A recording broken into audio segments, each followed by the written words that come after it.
Hello, I'm Nikita Morell, a copywriter and marketing strategist for architects, and welcome to day 17 of 30 architecture website fixes in 30 days.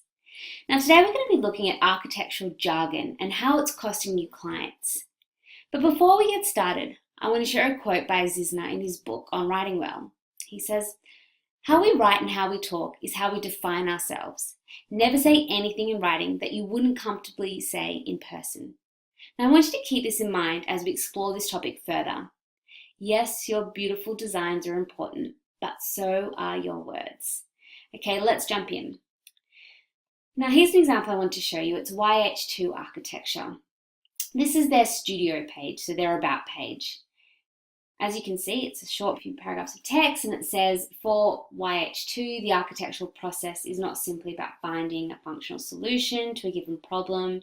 It is a creative and transformative tool for approaching the spaces we inhabit every day, a way to reinvent reality.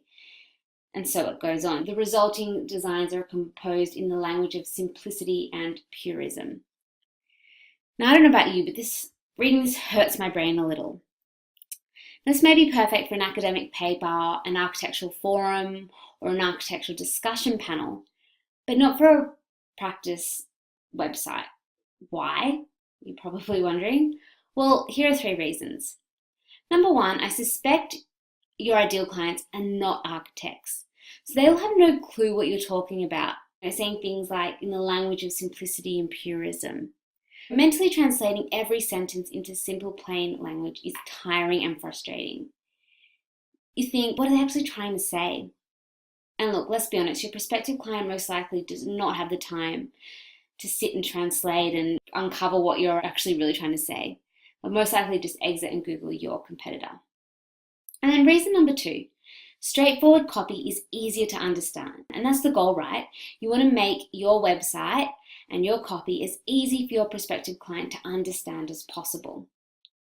And number 3, copy stuffed full of jargon lacks humanity.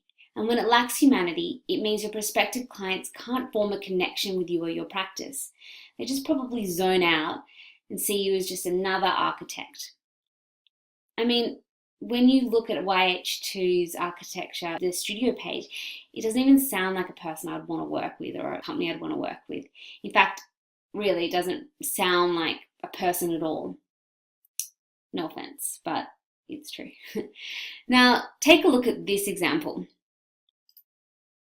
It's the same. Ritz and Ghougassian work across a number of archetypes. They don't even say what archetypes, but that's another issue altogether.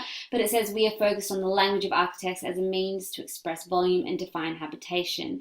We see architecture as a medium to translate the external environment, interiorizing the positive externalities present in a landscape to enhance and contextualize the user's experience. Now again, this is great if you're speaking to architects, if you're in an academic situation or context, but not on your website. A comment I do get from my clients all the time is, yeah, but Nikita, I'm running an architecture practice. I can't sound too casual. I need to sound professional. And I totally get it. But now I want to let you in on a little secret.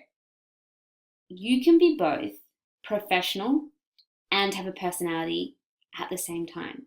Yes, you don't have to sacrifice one for the other. You can have both. Take a look at Make Architects. Let's just jump into their Who We Are page.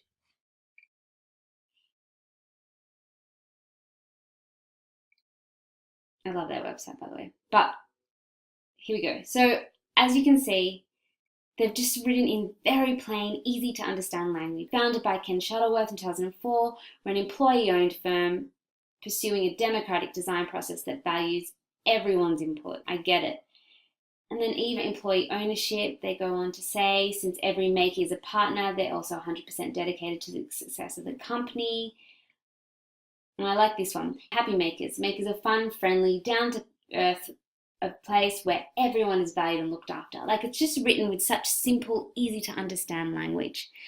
It makes it easy for prospective clients to understand who they are and what it would be like to work with them.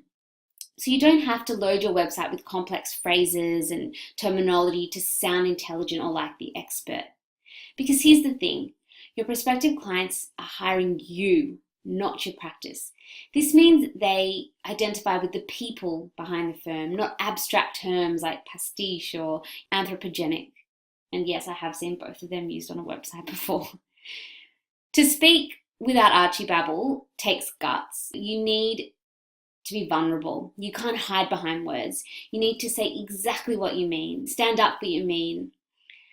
I believe a lot of architects sometimes hide behind jargon because they find it hard to articulate what they're actually trying to say. You need to take time to unravel your ideas and communicate exactly what you're trying to say so that everybody can understand. All your prospective clients, whether if you're a resi firm, it might be homeowners, or if you're a commercial firm, it might be developers, and they might not have even worked with architects before. So you've got to keep that in mind as well. So I want you to go to your website now and take a look at your copy. Are you hiding behind a facade of professionalism? Does your copy accurately reflect your practice's value and personality? Or does the messaging get clouded with complex and unnecessary Archie speak? Remember, you want your copy to sound and feel like you so you can create an emotional connection with your prospective clients. As they read your about page or your bios, you want them to be thinking, these guys seem really cool. They seem like very easy to work with, fun, friendly. I could trust these people. I want to work with them. And don't be fooled. Simple language does not mean a simple mind. Writing clearly, succinctly, and with intention is actually harder than writing verbose, long-winded paragraphs. So I just want to leave you with a quick tip that actually works. I want you to read your copy out loud. Go to your business partner, your dog, your succulent. It doesn't matter. But get the words outside of your head and then ask yourself, is this how I'd communicate my ideas to a random non-architect acquaintance at a bar? Well, if the answer is no, then we all know what you need to do. You need to go and look at your copy. And if all else fails and you're just really struggling and just need some help creating punchy, non-Archi-Babble copy, then you know where to find me. Send me an email at hello@nikitamorel.com.